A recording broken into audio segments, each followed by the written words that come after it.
is going on, guys? I'm really excited to bring to you my first academic video that is backed by science. I am here with a question that a lot of people ask. The question is, are artificial sugars good or bad for you? With the epidemic of overweight Americans, we have noticed sugar plays a huge role in putting people at risk for heart disease, diabetes, and becoming overweight.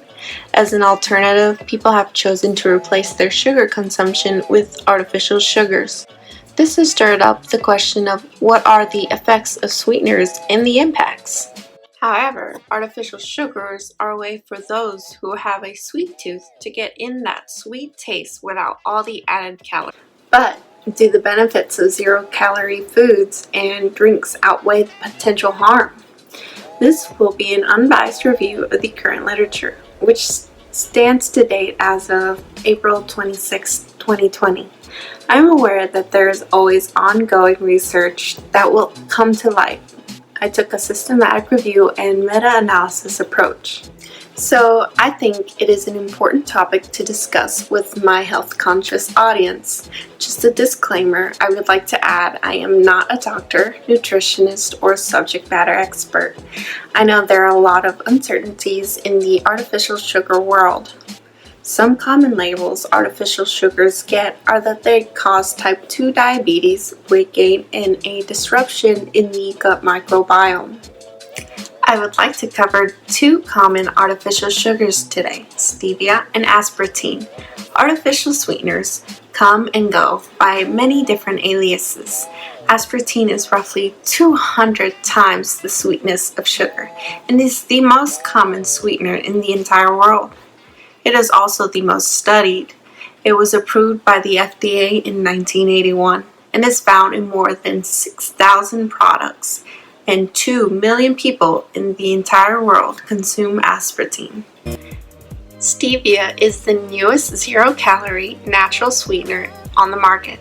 Just because something is derived from nature, it doesn't necessarily mean that it is good for you or better than something created in a lab. The idea is that artificial sugars can help with weight loss because they can replace sugar sweetness with pure calories. These artificial sugars are tens to thousands of times sweeter than sugars. For example, the stevia glycosides found in stevia are not processed in our guts the same way as sugars are, which potentially affects our gut microbiome and the way we process insulin.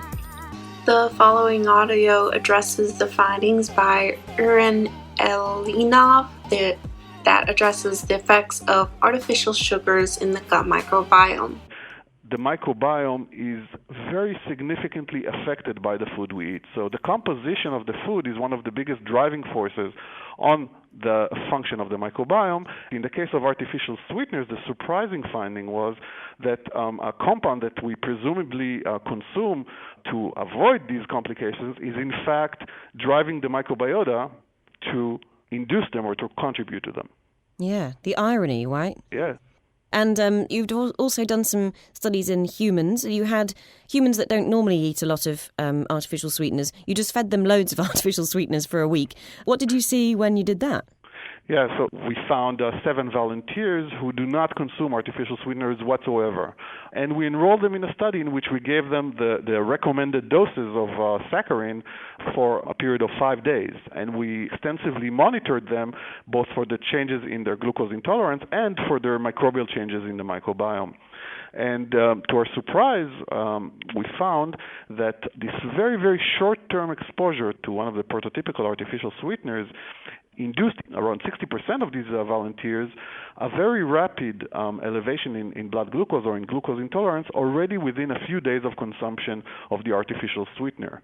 We even took the microbiota from 2 of these individuals who developed glucose intolerance after being exposed, and we transferred them into mice that do not have any microbiota. And when the mice received the microbes from the people who were developing glucose intolerance, the mice developed also glucose intolerance. Are artificial sweeteners causing weight gain or an increase of appetite? Or are we confusing our brains? The microbiome in our gut can also affect your brain. Researchers are calling this your micro-gut-brain axis.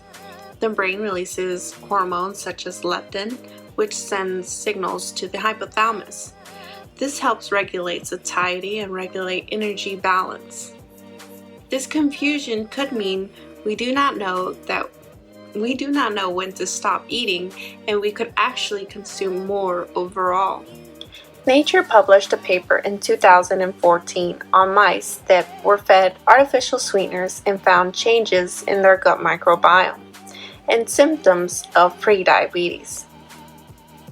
A lot of people are against these studies due to the fact that they are done on mice. People are not mice.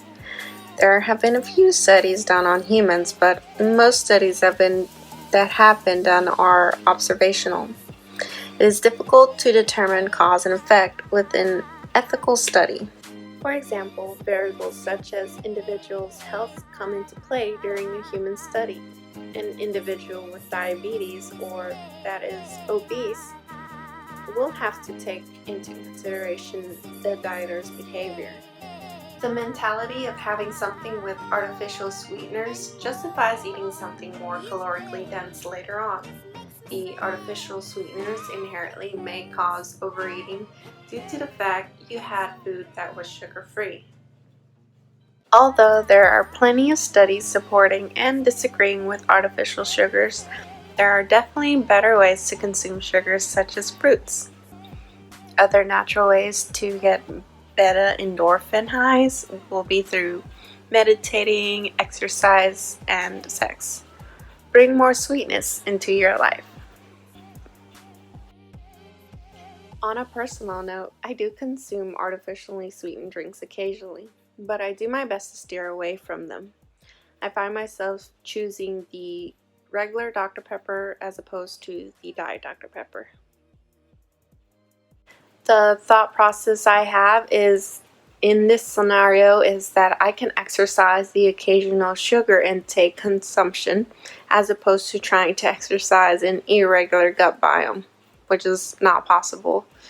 At the end of the day, everything should be consumed in moderation. Learning to eat to satiety has been a big goal for me lately, and I want to do everything I can to not disturb the natural satiety rate I have by obstructing the gut microbiome and the fundamental homeostasis.